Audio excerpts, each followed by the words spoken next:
Shining stars, cloudless skies of blue, through the window crack I see you, and I long to run and touch the sun. Dear diary, what else can I do?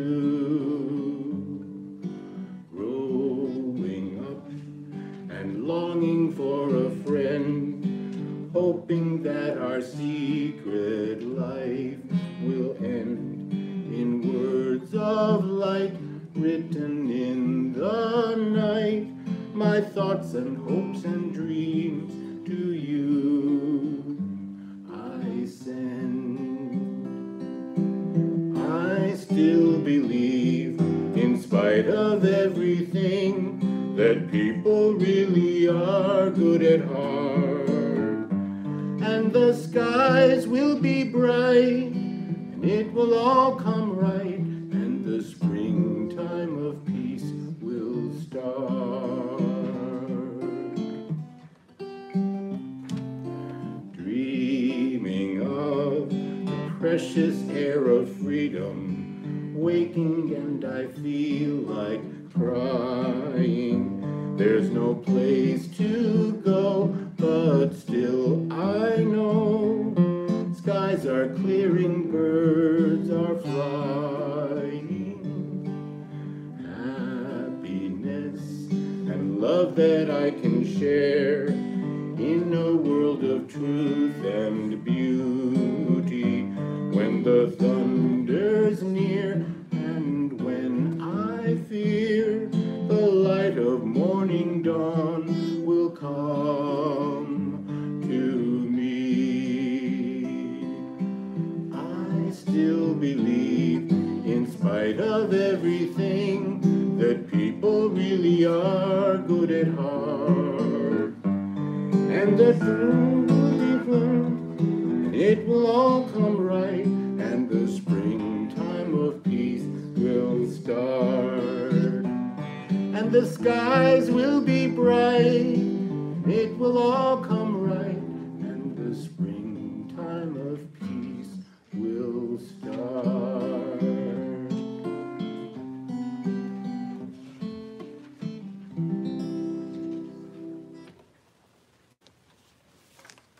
We continue now on page 3 with the lighting of the Shabbat candles. I would like to invite our speaker, Henia Lewin, and our temple matriarch, Phyllis Furlow, to light the Shabbat candles for us this evening.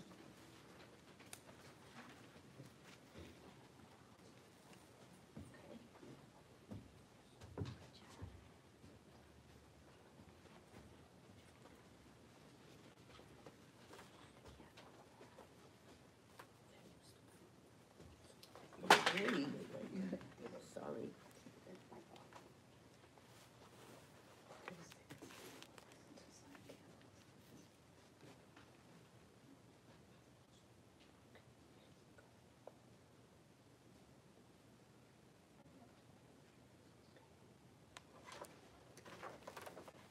These Shabbat candles remind us of the generations of Israel who have kindled light.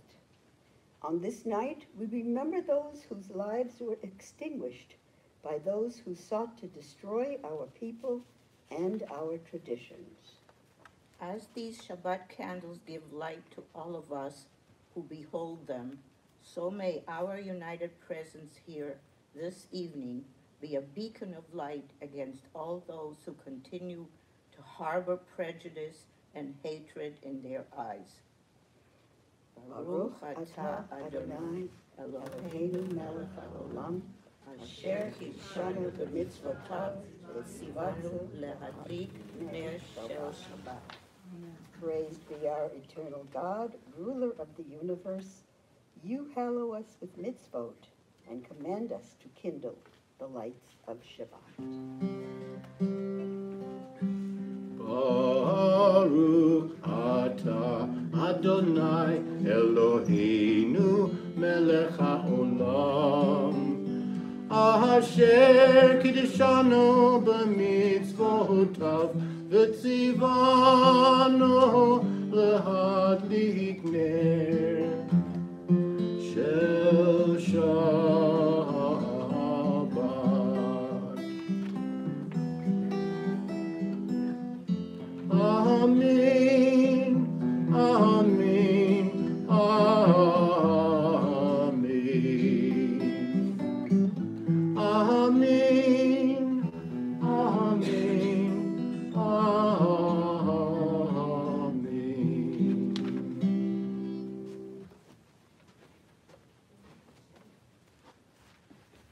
It's hard to understand why people kill each other. It's even harder to think that 6 million Jews and 5 million people of other faiths were murdered by the Nazis. It's hard to understand how or why this horrible tragedy took place, but we must never forget, for if we forget that it happened, it could happen again. We rise and embody your spirit for the Baruch Hu, our call to worship. Praise the one to whom praise is due. Praise be the one to whom praise is due, now and forever. Baruch Hu et Adonai Hamavorach. Baruch Adonai Hamavorach Leolam Va'ed.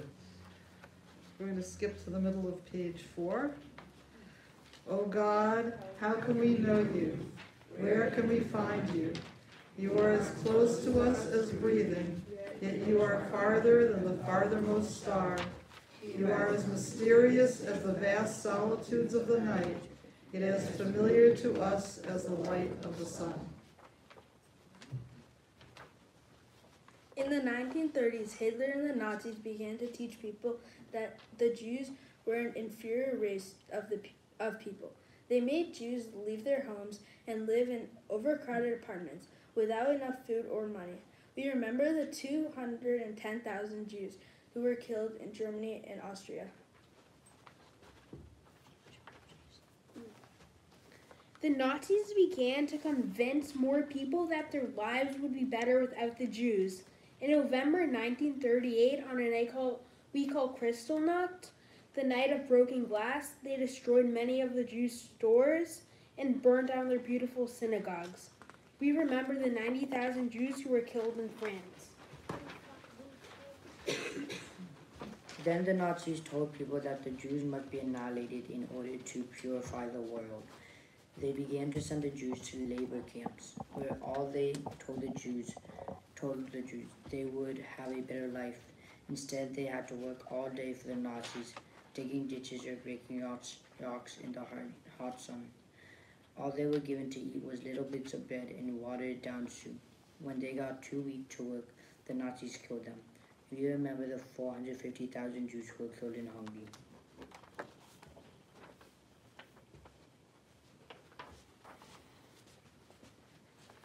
For over 5 years, the Nazis made more and more Jews leave their homes and move to concentration camps or ghettos. There, the sick, the old, and the young were separated from their family and killed. We remember the 75,000 Jews who were killed in Slovakia.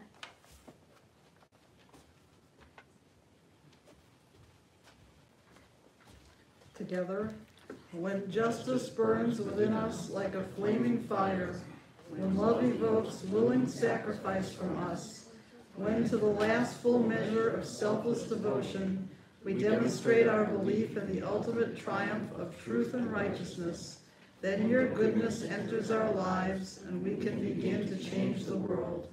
And then you live within our hearts, and we through righteousness behold your presence. Hear, O Israel, the Eternal One is our God, the eternal God alone. Blessed is God's glorious majesty forever and ever. Shema Yisrael, Adonai Eloheinu, Adonai Echad. Baruch Shem Kevod Malchuto Leolam Va'ed. Please be seated. Together you shall love the Lord your God with all your heart, with all your soul, and with all your might. Set these words which I command you this day upon your heart. Teach them faithfully to your children. Speak of them in your home and on our way, when you lie down and when you rise up. Bind them as a sign upon your hand. Let them be a symbol before your eyes. Inscribe them on the doorposts of your house and on your gates. Be mindful of all my mitzvot and do them. So shall you consecrate yourselves to your God. I, the Lord and your God, will let you out of Egypt to be your God. I, the Lord, am your God. I, the Eternal One, have called you to righteousness, and taken you by the hand and kept you.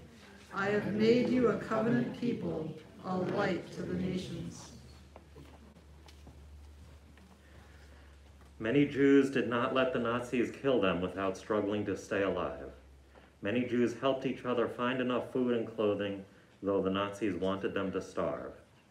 There were many Christians who risked their own lives by hiding Jews in their homes and helping them to escape. We remember the 40,000 Jews who were killed in Belgium. You who worship gods that cannot save you, hear the words of the Eternal One. I am God, there is none else. Some young Jews began to steal guns and ammunition. They fought against the Nazis and helped many people escape to countries where they could live in safety. We remember the 600,000 Jews who were killed in Romania. Hate evil and love what is good. Let justice well up as waters and righteousness as a mighty stream. Soon there were so many Jews fighting the Nazis in certain communities that it took a long time, sometimes even years, for the Nazis to defeat them. We remember the 3 million Jews who were killed in Poland. Among them were the Jews who fought to defend the Warsaw Ghetto. You shall not oppress your neighbors nor rob them. You shall not stand idle while your neighbor bleeds. Violence shall no longer be heard in your land, desolation and destruction within your borders. All your children will be taught of your God, and great shall be the peace of your children.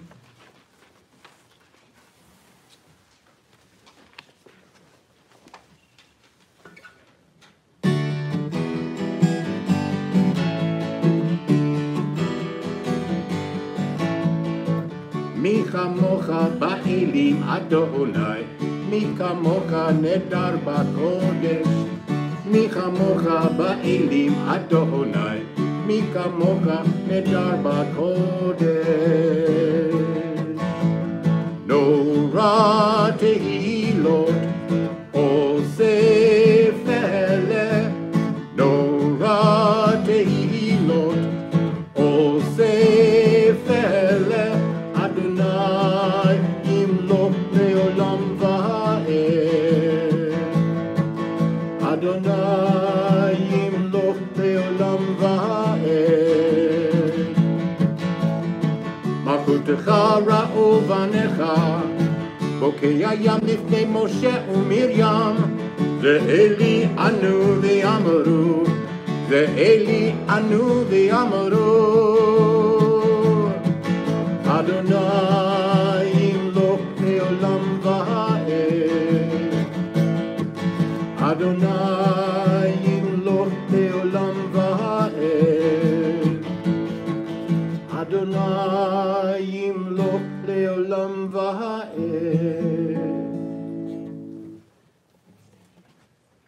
We rise for the tefillah in body or spirit. Anananananana Adonai, Ananananana Sfatai Tiftach, Ananananana Ufi Yagi, Ufi Yagi Tehilatecha,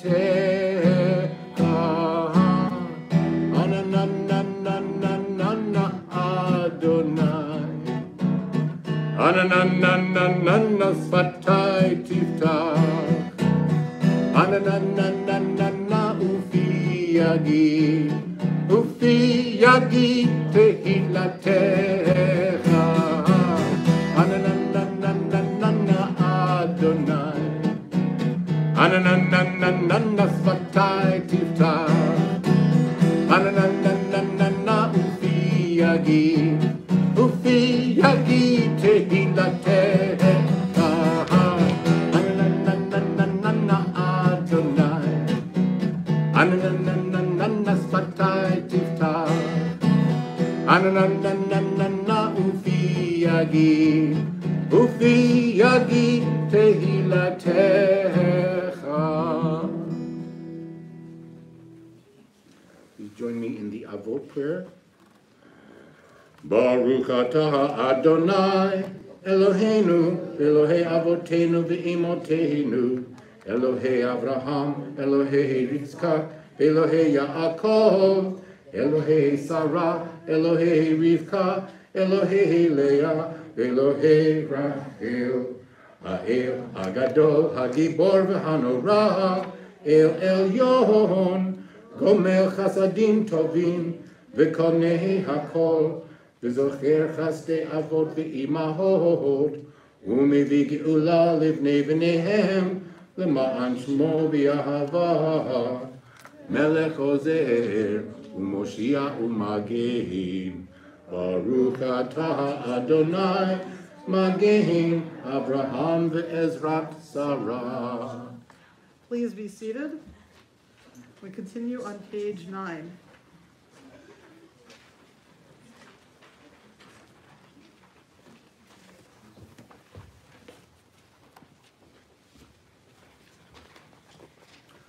The most powerful weapons the Jews possessed against the Nazis were their religion and their traditions.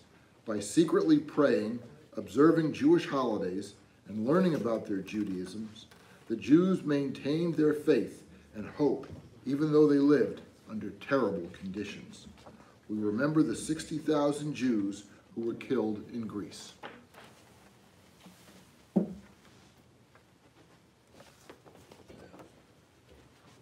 The following poem was written by Eva Pikova, a 12-year-old girl who was forced to live in the ghetto. It gives us some insight into how desperately the Jews hoped that things would get better. Today, the ghetto knows a different fear. Close in its grip, death holds an icy knife. An evil sickness spreads a terror in its wake. The victims of its shadow weep and writhe.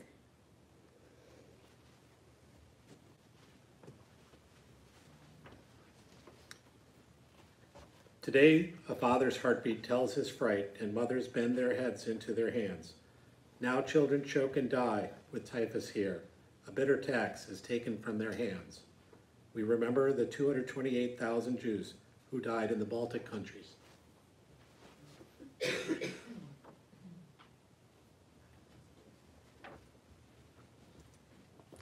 My heart still beats inside my chest while friends depart for other worlds. Perhaps it's better, who can say, than watching this, to die today. Oh no, my God, we want to live, not watch our numbers melt away. We want to have a better world. We want to work. We must not die. We remember the 900,000 Jews who died in Ukraine.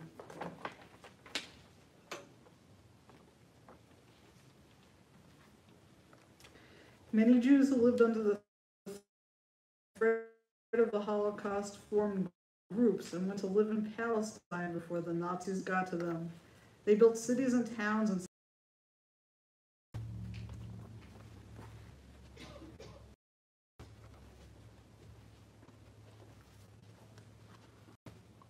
Thousands of Jews tried to flee to the United States, but there were strict quotas here, and many were turned away.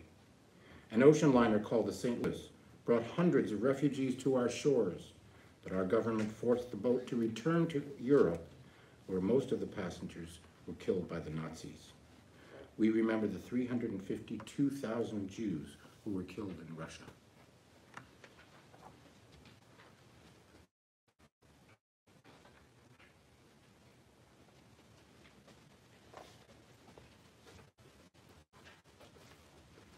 By the end of the war, 6 million Jews had been murdered, along with 5 million people of other faiths. But millions of Jews also survived. When the Americans came to liberate them, they found many who were so malnourished that they were hovering between life and death. Most of them could not return to their homes because they had been destroyed. Many were separated from their families and had no way of knowing which relatives were still alive. bear witness to the 11 million their memories live on in us. The Holocaust reminds us that freedom is precious. It reminds us that there are many peoples around the world today who are oppressed because of their race, religion, ethnic background, sexual orientation, and their place in society. They need our help.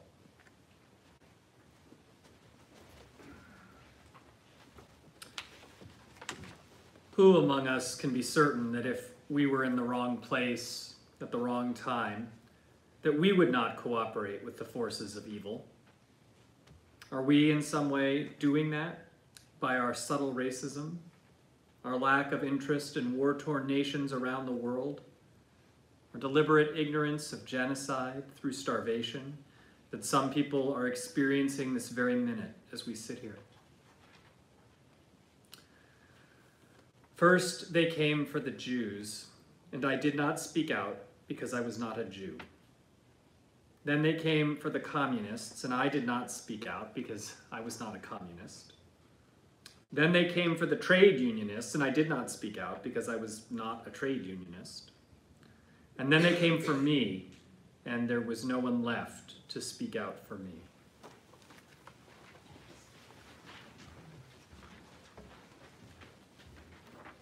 Please join me in the singing of Shalom Rav, a song for peace.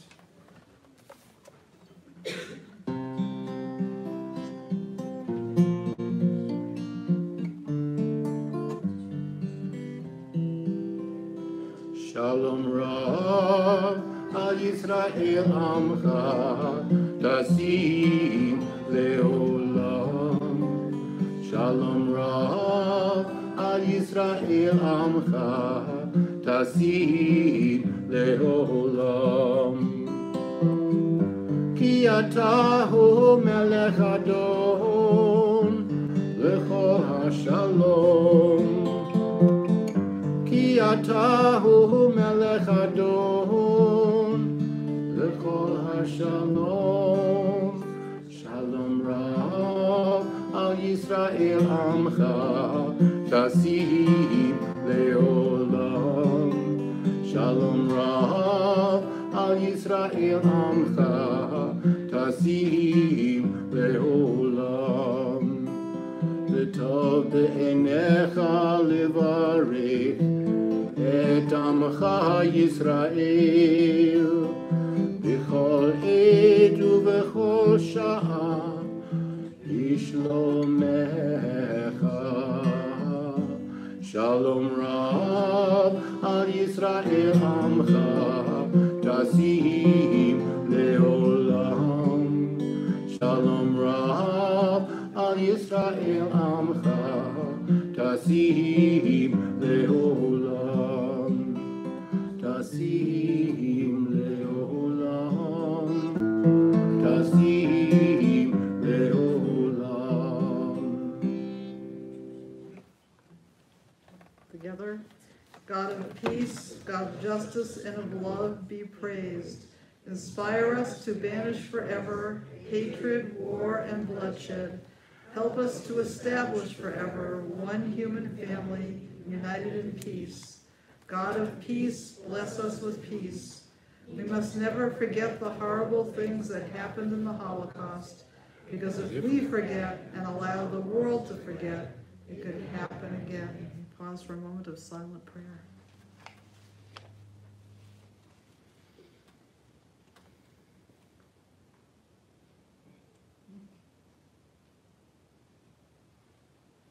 Now we continue with the singing of Oseh Shalom, another song for peace.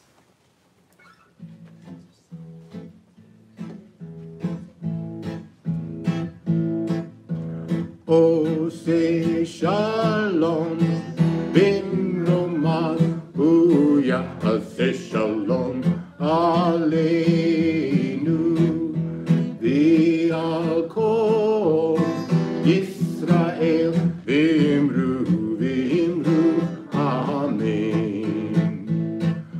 Oseh Shalom b'mromav Ya'aseh Shalom aleinu V'yakol Yisrael V'imru Amen. Oseh Shalom b'mromav Ya'aseh Shalom aleinu ve'al kol Yisrael v'himru amen. Oseh shalom b'imromav hu ya'aseh shalom aleinu ve'al kol Yisrael v'himru amen.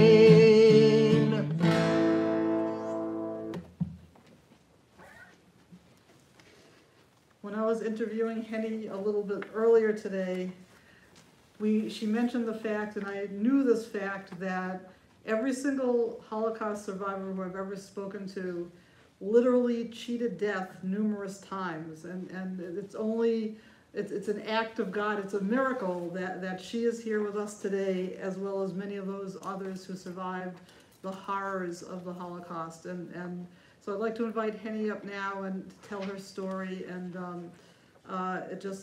we're so grateful that you are able to be with us, that you are here to be with us, and that you are here to tell the story, because as we know, as the years go on, there are far fewer witnesses of the atrocities, and we need those witnesses to tell us, to show us the importance of standing up for justice and to stand up to our oppressors. Thank you. And I'm called a child survivor. There's so much to tell, but time is limited. I am very, very glad that we have some young people here, because I am counting on you to be the leaders of the future. And of course, you're all brilliant, right? So it starts in school, if you're in middle school or in high school, and you hear someone being picked on because they look different, or because they have a different skin color or a different religion, and you say to yourself, well, they're not picking on me, so I'm not going to get involved. But you don't know, because you might be next that they'll pick on. And it has to start with you getting involved, because, as you know, there were 6 million people who perished, who were killed, right? There is a small number of survivors who miraculously survived. But not everybody was a perpetrator. Not everybody killed Jews. But you know what most people did? Nothing. They looked the other way. The people I'm most angry with are the bystanders. And so this is my message to you, the leaders of the future. Don't be a bystander. That is what allows evil to happen. You have to start now in your schools. If you hear someone being called a nasty name, not just against Jews, but against any religion or any look or any skin color, get involved. Tell them that this is not okay. Some of the children who studied with my parents were very, very nice kids when they went to school with them. But later on, they were influenced by the Nazi propaganda, and they joined the Nazi perpetrators. But there were some really nice people who didn't do that, even risking their own lives. And I was saved by a Christian family who risked their own lives, and that is why I am still here. We were 40,000 Jews in Lithuania. Lithuania is one of those Baltic countries that you see on the sign. Estonia, Latvia, Lithuania were the countries near the Baltic Sea. And most Jews lived in those countries. Of course, not as large a community as in Poland, but they were there for centuries. Lithuanian Jews were there since the 1600s. And these were their neighbors. And yet, when the Nazis conquered Lithuania, they were able to influence many, many Lithuanians to participate. The Lithuanians became the guards. The Lithuanians became the shooters. The Lithuanian became the people who were in the ghettos, beating people, starving people. If they didn't like the way someone looked, they could just hit them over the head with the bayonet, the end of their gun. This is what happened to my mom one day when they hit her over the head and cracked her eardrum. This is what happened to my dad one day when he was working with a group and they had these hot irons in their hand, and one hit him over the head and so left a mark on top of his head for the rest of his life. But they survived because they thought that basically people are good and we are going to show them, because you know what? Am Yisrael Chai. The people of Israel live, and people of Israel live forever. We have survived so many oppressors, way before Hitler, right? Throughout the centuries. So it's very important we learn our Jewish history, not just out of Egypt's being slaves in Egypt, but also Babylonians and Assyrians and Greeks and Romans, and we're still here. So carry that in your heart. And if you hear somebody being called a name because they're Jewish, stop them. Don't just run home and say, oh, you know what I heard? Or you don't say anything. Because that's the only way that we can fight back. Now, we hear about genocides, about people being killed. Like right now we hear about Putin of Russia killing the Ukrainians, right? I mean, he has hit hospitals, children's homes, schools, wants to kill the population. But with the Jews, it was more than a genocide. That's why we call it a Holocaust, because they wanted to kill us wherever we were. Any place that was a Jew, he was deemed a lesser person, not even a person, like an animal, basically. In some death camps, they just tattooed a number so a person will not even have a name anymore. Now, in Lithuania, where I was born in 1940, life was very nice. My father had a store of wall paint, and his best friend, Jonas Stankevich, a Lithuanian Catholic man, they had been friends from when they were bachelors. Now Jonas worked for my dad in his store, and all of a sudden, no more Jews were not allowed to own stores anymore, and all 40,000 of us Jews who lived in the city of Kaunas, that Jews called Kovna, we were all herded into a ghetto. Now, a ghetto isn't just your nice neighborhood where all your friends live. A ghetto had barbed wire around the area. 40,000 of us ended up in a slum outside of Kovna, where 6,000 very poor people lived, where the houses were run down and decrepit, and we ended up 2, 3, 4 families all crowded together.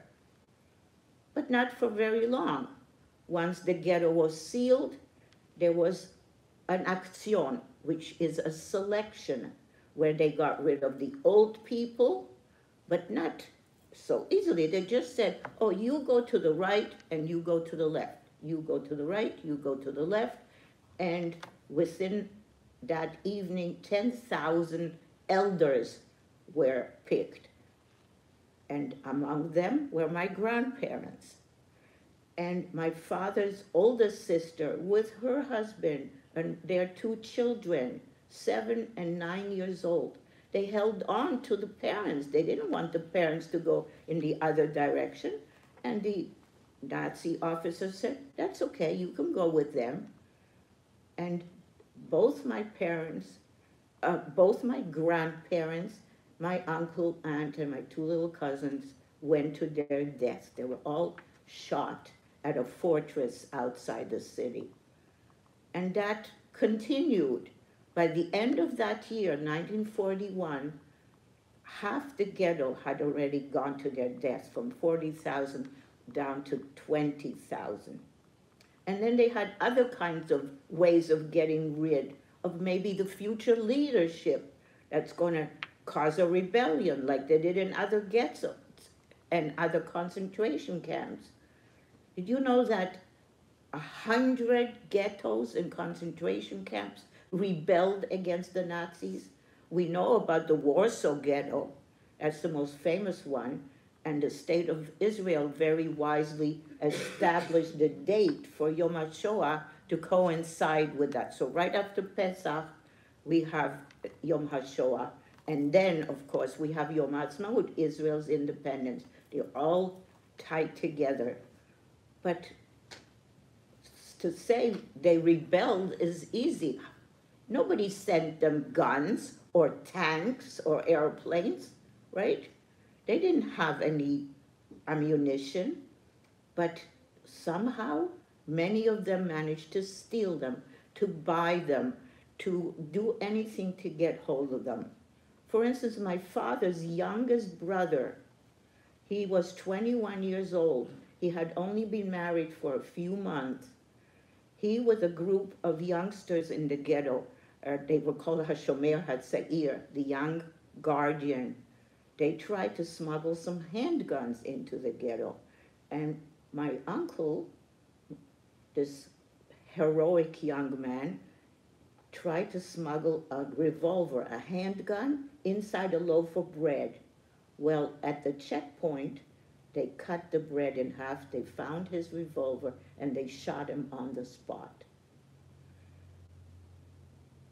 My father's brother-in-law, his other sister's husband, was among 526 volunteers who thought they were going to get an important job and that they would survive. Well, the job that was offered to these men was translations, office work. They looked for people who knew many languages, who had higher education. So of course, instead of 500, they immediately got 526 volunteers. But you know what? These people didn't get the cushy job that they thought. They were taken out to one of the fortresses and they were all shot. Within 3 days, some of the Lithuanian collaborators were seen wearing their suits, their jackets, and so on. So that's how people in the ghetto heard and realized what is actually going on out there. This was a ruse. It was a way of getting rid of the future leadership of the ghetto, right? They were thinking these men will probably cause trouble, and so let's get rid of them right away. And we also heard of another ghetto where children were told, well, parents were told that their children need to be immunized against all kinds of childhood diseases. So, you know, the parents dressed their kids very nicely, and the trucks took away all those children, and guess what? Those children never came back. And we know what happened to them. 1.5 million children were killed during the Holocaust. But the Jews in the ghetto didn't think that they would do that to children. I mean, these are Germans, cultured people, right? People of Goethe, people of Wagner. I mean, they have their own homes, their own children, their own family. They wouldn't do that to our children. But then they learned the truth. They can kill a child, a Jewish child, because he doesn't count, and then they can go back and play with their own children. So it was very, very important to hide the children and maybe even try to get them out of the ghetto if possible. Those were the ideas that were running through. So first, we didn't have our own house in the ghetto. We lived in a building with 2 floors. And because it was meant for one family originally, 2-3 families lived on each floor. Between our floor and the upper floor, there was a very steep staircase. So what my dad did, he built a fake wooden wall over that triangle of the steep staircase. Just used some wooden planks and put some shelves on it so it looked like it had been there forever. People put, some boxes and belongings on the shelves. But in the back of that fake wall, I played with my little cousin. Her name is Shoshana. She was born 4 days before the Germans entered, on June 18th, and they came in on the 22nd. So her mother, my Aunt Yael, my father's sister, whose husband was killed already in August, right, went straight from the hospital to the ghetto. And Shoshana never even knew her father because she was 2 months old when he was killed. So whenever my Aunt Yael had a job to go to with a women's brigade, which was so important, if you're in your 20s, 30s, 40s, to stay strong and get a job. So whenever my aunt had a job and my parents had jobs, Shoshana and I would play under that staircase. She was the cutest little thing, and I called her Lalke, which means doll, because I treated her like my personal doll. I would play with her black little curls, as if you know who Shirley Temple was. So we also had a few toys to play with, and we'd spend the day under that staircase. We called it the Malina, which means the raspberry, because Jews had their own language. I don't know if you're aware that Yiddish is basically a Germanic language, but we write it with the Hebrew alphabet. So we didn't want the Germans to understand what we were saying. So if the parents said, oh, the children are okay, they're in the raspberry, a German guard wouldn't understand. It sounded kind of ridiculous that the children are in the raspberry, right? And then my parents decided that there's going to be a roundup, a Kinderaktion, a roundup of the children, and we got to get the kids out of the ghetto. And they came up with a ridiculous plan, but it worked.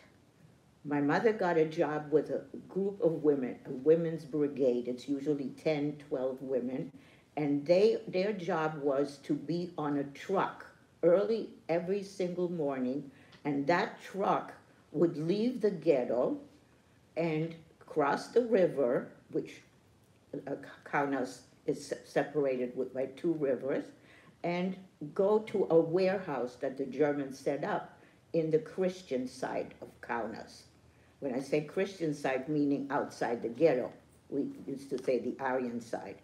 And every single day, their job was to sort through those clothing, because those belongings were things that used to belong to Jews who went to their death.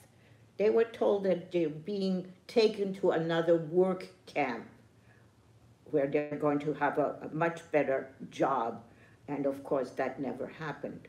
Many of them were sent to Auschwitz or other similar death camps.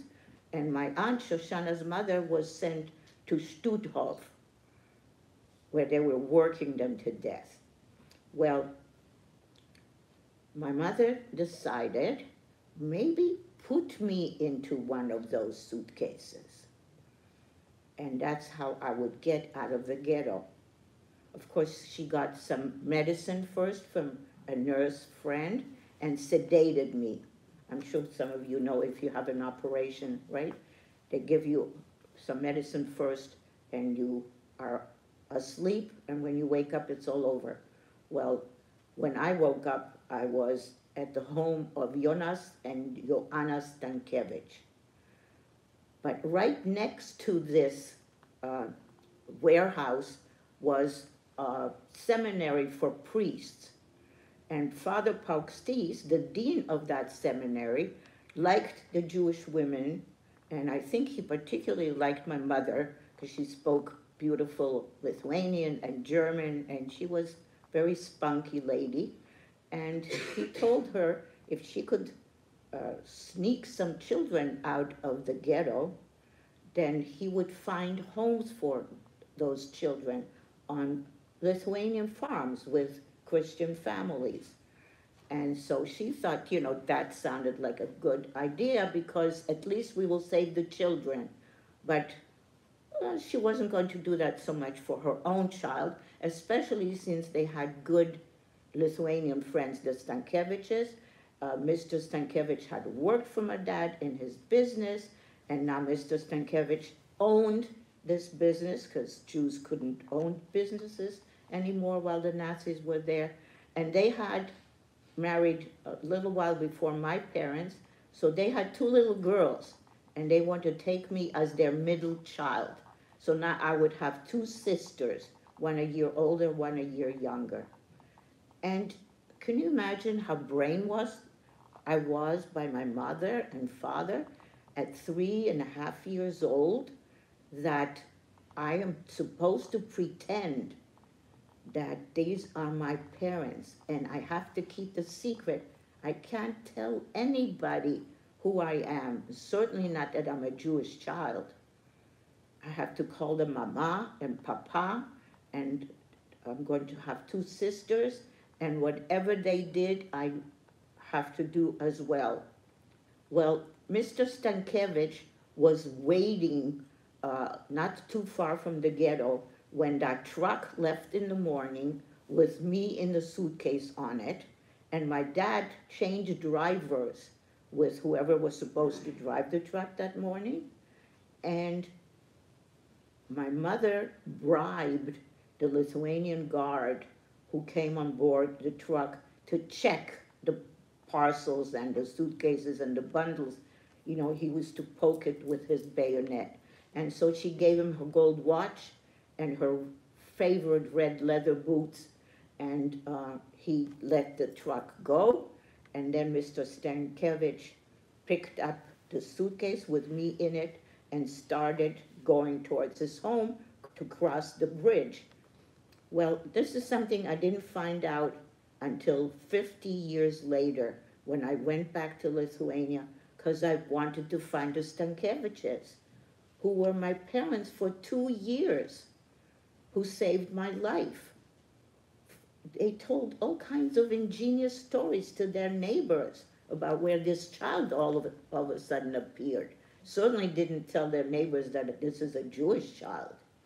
But Mr. Stankevich was stopped by a Lithuanian policeman to check his papers, and then a jeep full of Nazi soldiers stopped in front of this Lithuanian policeman and wanted directions to the ghetto. But the Lithuanian policeman couldn't speak German. The Germans couldn't speak Lithuanian. So in body language, Mr. Stankevich indicated he would get into the jeep with them and go to the ghetto with them. So then the Lithuanian policeman left and waved Mr. Stankevich to go, and he walked off with the suitcase with me in it. Think about that. If that jeep of Nazis hadn't arrived that minute, a Lithuanian policeman would have opened the suitcase, would have shot me, would have shot Mr. Stankevich, and dumped us right into the river. So that's just one case of a miracle. One of the miracles that puts me right here before you. My parents also survived. And of course, since we don't have the time, I can't tell you the incredible stories of how they survived, but they did. And in 1945, when the war was over, they were able to find me. I even apologized to the Stankevich that I have to leave. I said, I'm so sorry, but you know, I'm really Jewish. So we also looked for my little cousin Shoshana. That was more difficult because she didn't have it as nice as I did with 2 sisters and loving second parents. She was on a pig farm and was really neglected. She was hardly ever bathed, and she had wounds on her head from not having, you know, her scalp shampooed. So her mother was sent to Studhof. Her father was killed when she was 2 months old. We weren't going to leave her in Lithuania. We were sure that her mother was also dead. So with fake papers that were bought on the black market, my parents adopted my cousin Shoshana, and the four of us left through Poland to get to Germany. Sounds ironic, right? Why would we want to go to Germany? Who won the war? Who won World War II? Anybody studying that in school now? Did the Germans win World War II?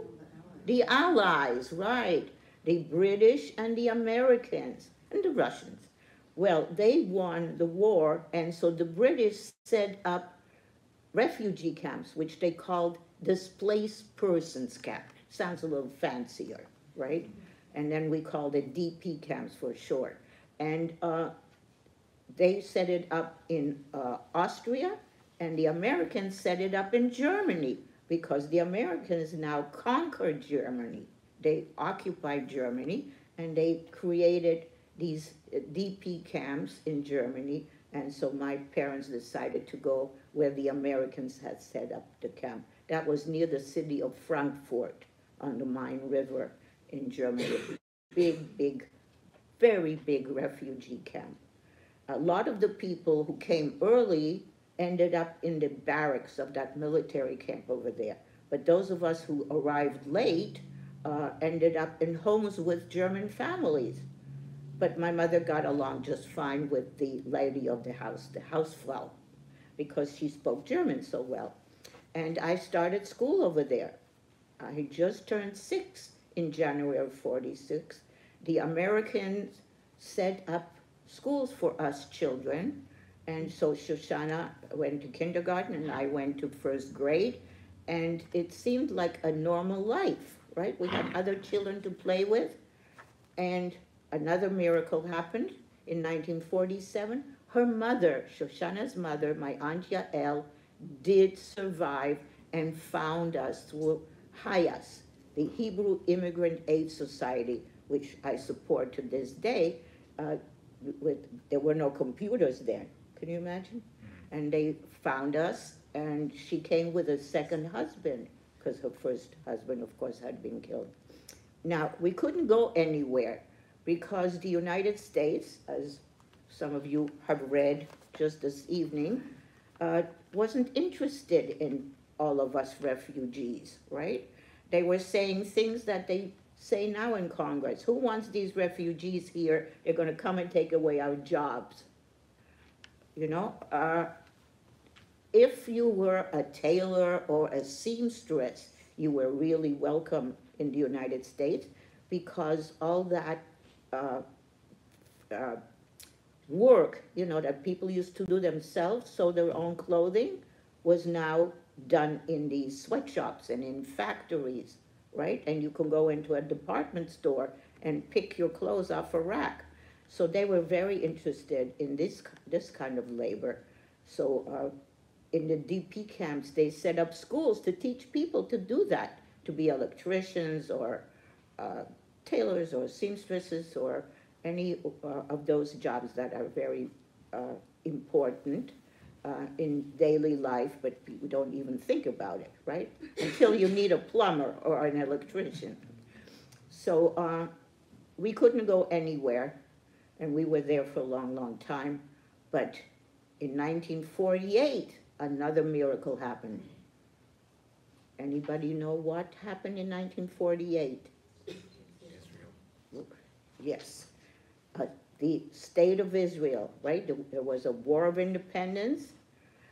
Some of those Jews who arrived in Palestine years earlier and fought with the British in the Jewish brigades as part of the British, they fought against the Nazis. Later, they turned around and fought against the British, like my mother's younger brother who came to Palestine in the 30s. So there was now a state of Israel to go to. My parents were ardent Zionists, and in 1949, we immigrated to Israel. I went to, I got there in the middle of 4th grade, So I went until 7th grade. Unfortunately, my mother was ill in Israel. The climate was killing her, and the only antibiotic at the time was penicillin. So it was advised by a professor at Hadassah Hospital, yay Hadassah, that she better go to a cold climate or she will die in that tropical climate and being allergic to penicillin. So our distant relatives sponsored us in Montreal, Canada, and that was cold, believe me, really cold. That's where I went to high school and college. And then I became a Hebrew teacher and a Yiddish teacher. And I've spent the rest of all those years teaching Hebrew, teaching Yiddish, and not talking about the Holocaust at all. But I realized that it's important because people are saying that the Holocaust never happened, right? They were demonstrating in front of the Holocaust Museum in Washington. They wouldn't go inside and see some of the evidence. They just demonstrated outside and said this is all a hoax and all these Jews never got killed. This is all a made up story. And we hear more and more of that now. And unfortunately, we hear more and more of that among school children. And so I really feel, as long as I'm still able, right? As long as I can still make it up the stairs and down, that it's important for especially young people to hear what happened from someone who is now an old lady, 38 years old. Just reverse the numbers. So, you know, soon I will not be around and you'll be just reading it in a book or seeing it in a video. So I'm counting on you to tell your friends and to be a leader, not be a bystander, okay? It's not enough to just remember. That is important, right? But you need to be an activist for good and to speak up so that evil will not raise its head again, because that seems to happen too often in Jewish history. And you, the leaders of the future, make sure that it doesn't happen again. Thank you so much for having me here today.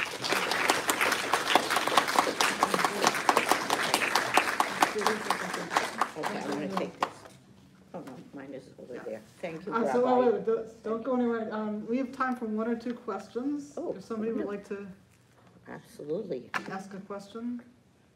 I know that was a lot of information that was just everybody away. is so yes. silent. I'm just curious, is your cousin, is she still in the area? Is she?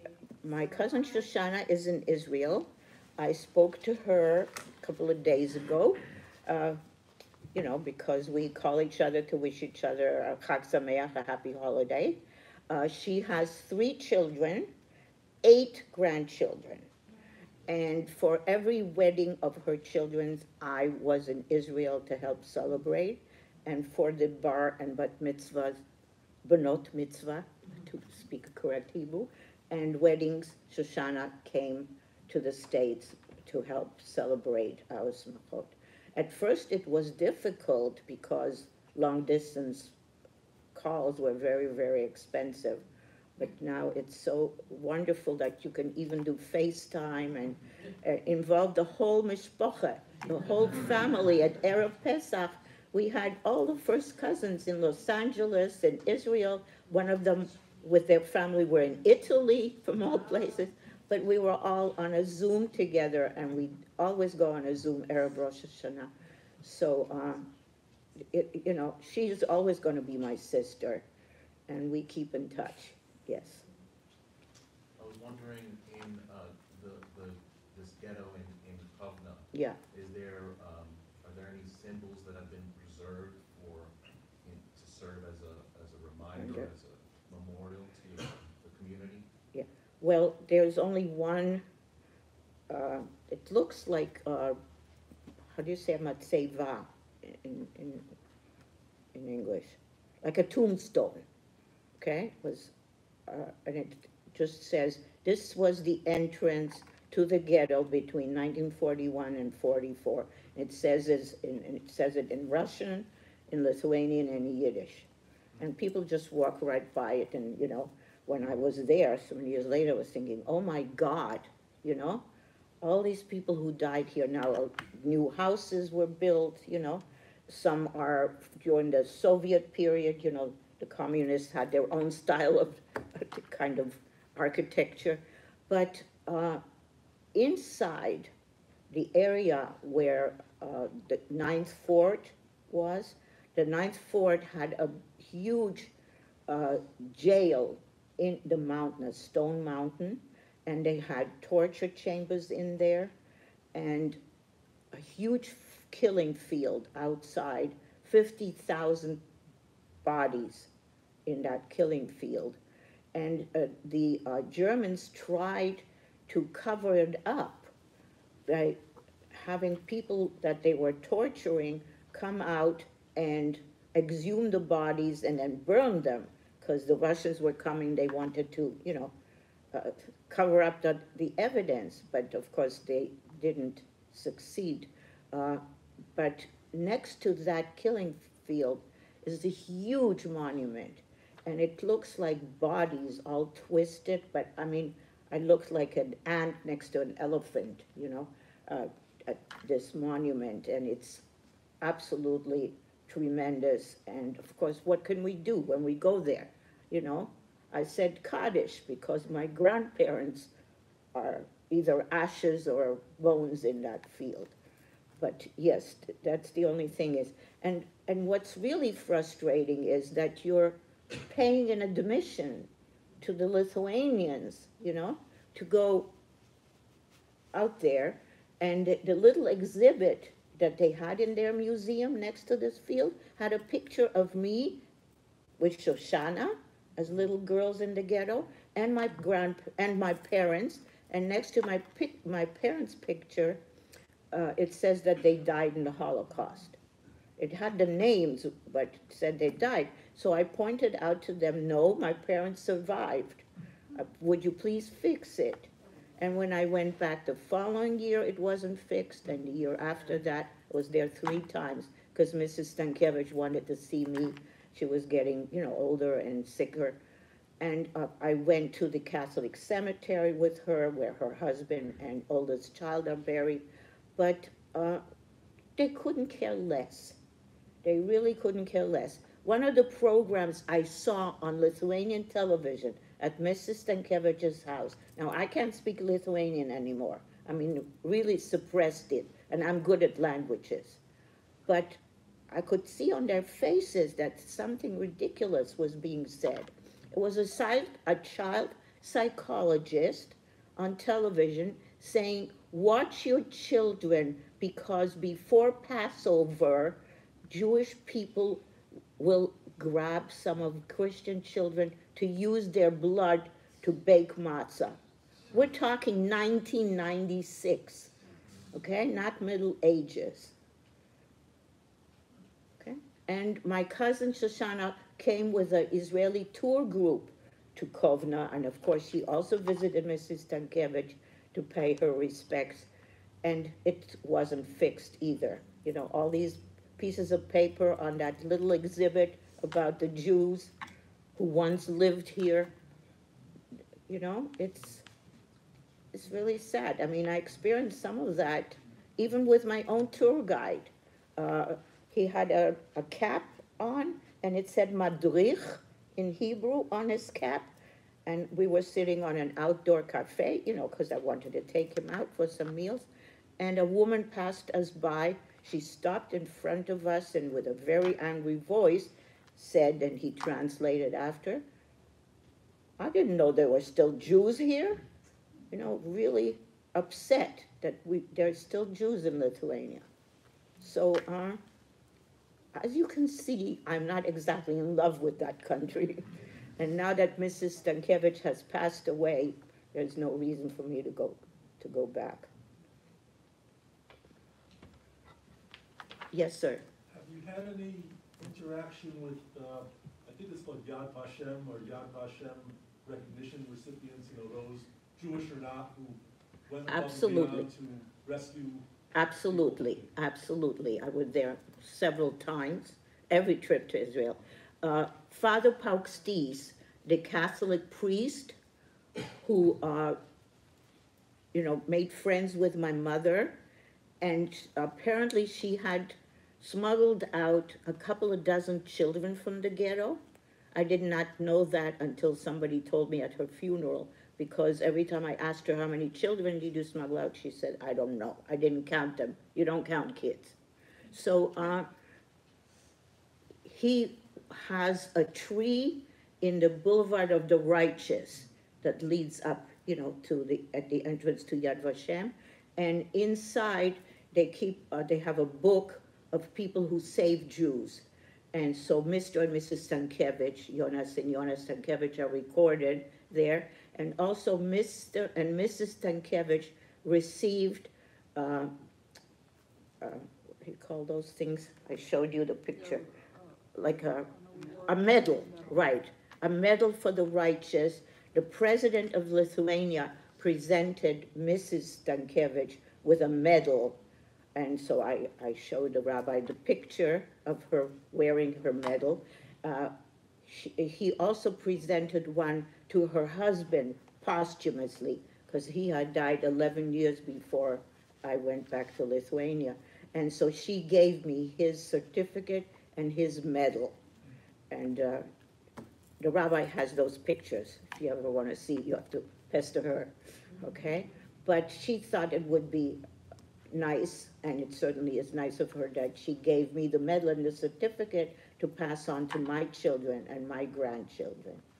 Yeah, but you know, I did my best that they too will be included in the book of the righteous who helped Jews, because they risked their lives, you know, by having me for 2 years.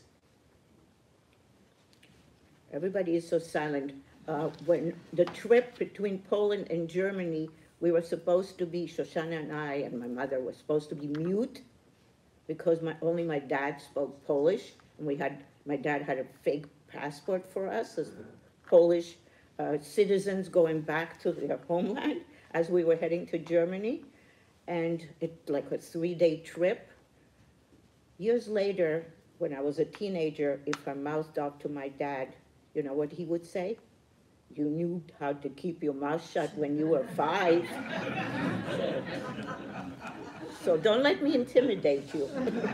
Thank you very, very much. Let's give her a round of applause. Thank you for inviting me.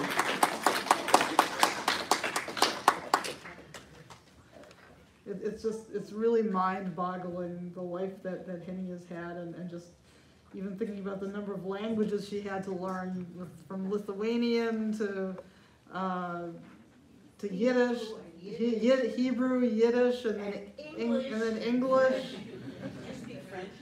and French. Yes, she had to speak French also. So it's just unbelievable. Not to mention, and I'll never forget the story about the suitcase. Like, that's what really stands out to me, and just being sedated and put in a suitcase, and then the fact that nobody put the bayonet through it, and then with the Lithuanian soldier and the car full of Nazis, and they didn't know that you were in that suitcase.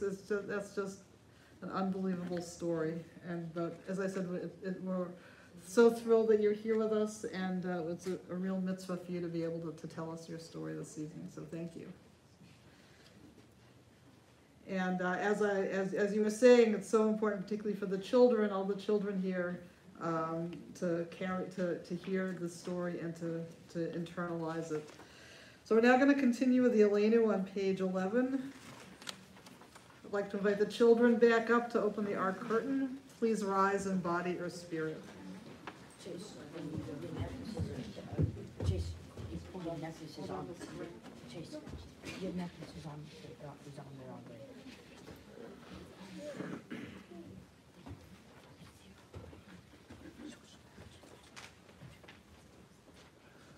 Aleinu l'shabech la'adon ha'kol, לתת גדולה ליוצר בראשית, שלא עשנו כגויי הארצות, ולא שמענו כמשפחות האדמה, שלא שם חלקנו כהם, וגורלנו ככל המונם.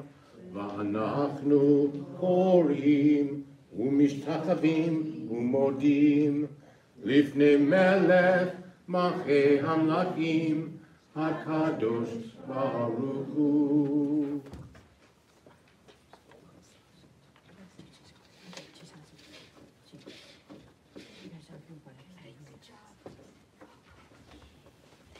Please be seated.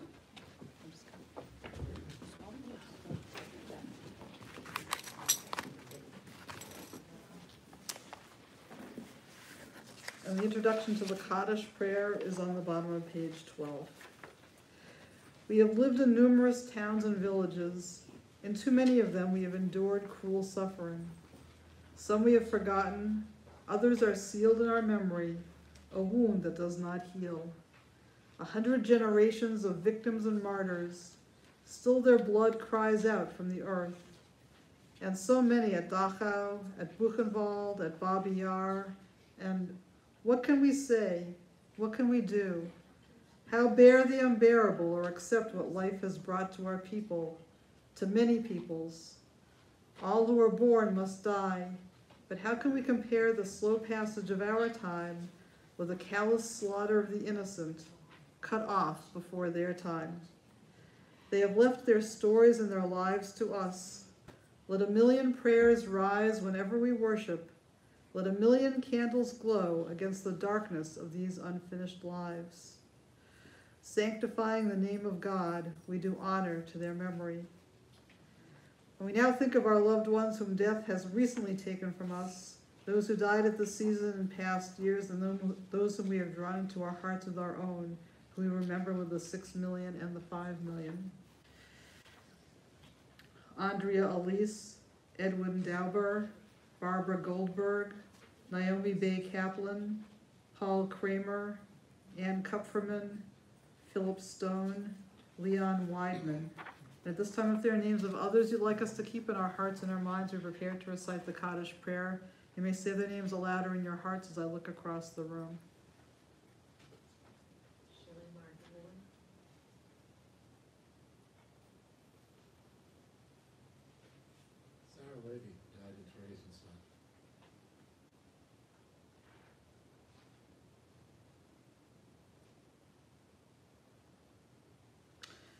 We also recall those of all conflicts who have been killed in a horrible manner, and we recall those who've died in Ukraine over the past year. We recall those who have died of disease and malnourishment, and we think of all of those who are at risk at this moment because of the place where they live or their economic circumstances. Zichronam livracha, may all of their memories be for a blessing. We rise to recite the Kaddish prayer on page 13. Yitgadal v'yitgadash shmei Rabbah, v'yalma divrach yurtei v'yamlich malchutei, v'chayei chon v'yomei chon v'chayei d'chol beit Yisrael, v'agala v'yizman kariv v'yimru amen. Yehei shmei Rabbah v'varach l'olam olmei almaya. Yitbarach v'yishtabach v'yitpa'ar v'yitromam v'yitnaseh v'yitadar v'yitaleh v'yitalal shmei d'kudashah b'richu le'ela min kol birchata v'shirata tushbechata v'nechamata da'amiran b'yalma v'yimru amen. Yehei shlama rabba min shmaya v'chayim aleinu v'al kol Yisrael v'yimru amen. Oseh shalom b'mromav, hu ya'aseh shalom, aleinu ve'al kol Yisrael v'yimru amen.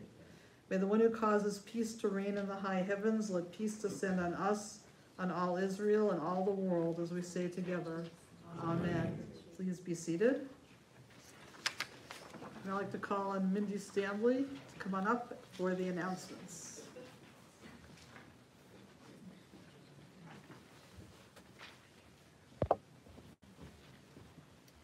Shabbat Shalom. There are two very special services coming up the next 2 Fridays. Next Friday, we're going to be honoring a temple member, Ellen Finkelman, who's been an amazing leader and friend to us all. So I'm hoping everyone can be there as she receives this year's Bernard Nelson Award. And that's a very special award that's received by one or more people every year in honor of the wonderful things they do for us in our temple. The following week, April 28th, is also a very special service, Yom HaAtzmaut, celebrating the independence of Israel, the birth of the state of Israel, 75 years this year, so very special. And the service is going to be here at the temple, but is also going to include a lot of members of our local Hadassah chapter, Shashin Valley. So I'm hoping everyone can be there as well. Shabbat Shalom. Shabbat Shalom.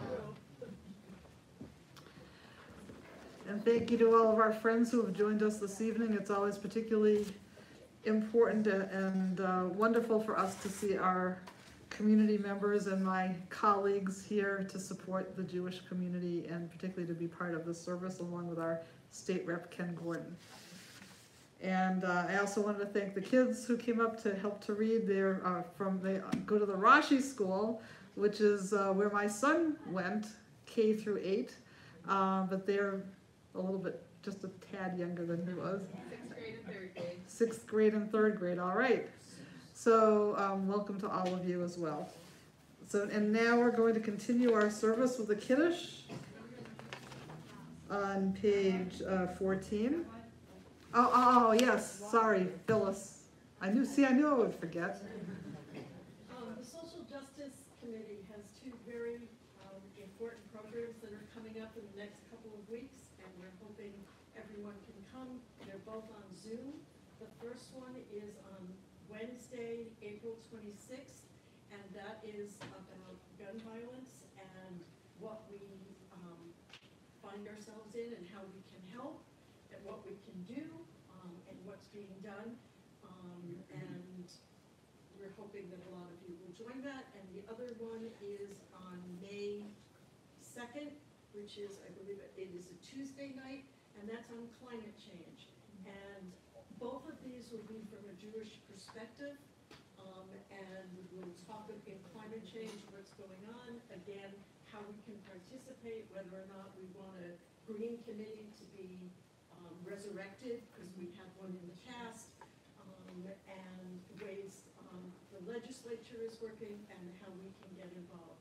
So we hope both of you, rather all of you, will be able to attend those.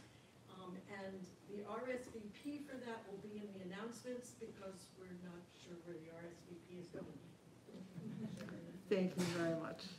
And we also have a basket out front for people to put materials to help those who are involved with helping those who are involved with the abortion issue for women who are struggling with that. So I don't have a list of what everything is supposed to be in there, but check out the announcements. And we also have please the next time you come to the temple, bring food for the Jewish family table.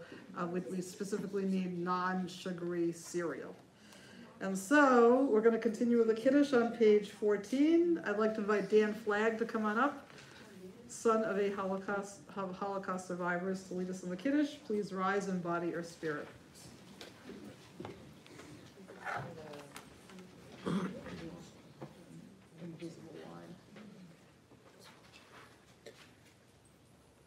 Baruch atah Adonai Eloheinu melech haolam borei peri hagafen.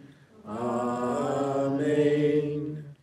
Blessed are you, Adonai our God, ruler of the universe, creator of the fruit of the vine. L'chaim. Theoretically.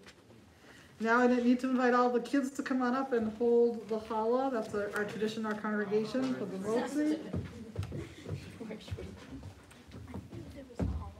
Yeah, cheese. I think we should bother them. Do we get some of it? Yes, we get some of it. Gather around. No. Motzi lechem min haaretz, We give thanks to God for bread. Our voices rise in song together as our joyful prayer is said.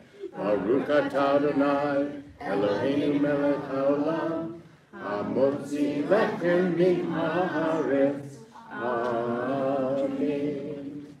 Thank you very much. You guys can close the doors of the ark, please, and go back to your seats.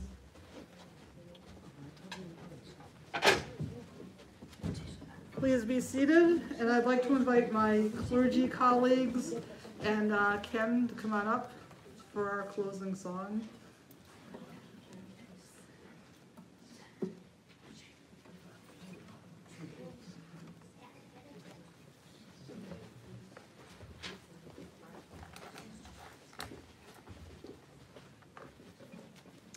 Hope you will join me.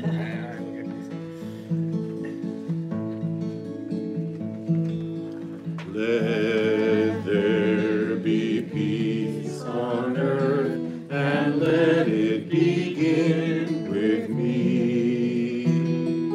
Let there be peace on earth, the peace that was meant to be with God our Creator. Peacemakers we will be. Let us walk with each other in perfect harmony. Let peace begin with me. Let this be the moment now. With every step I take, let this be my solemn vow, to take each moment and live each moment in peace eternally. Let there be peace on earth, and let it begin with me.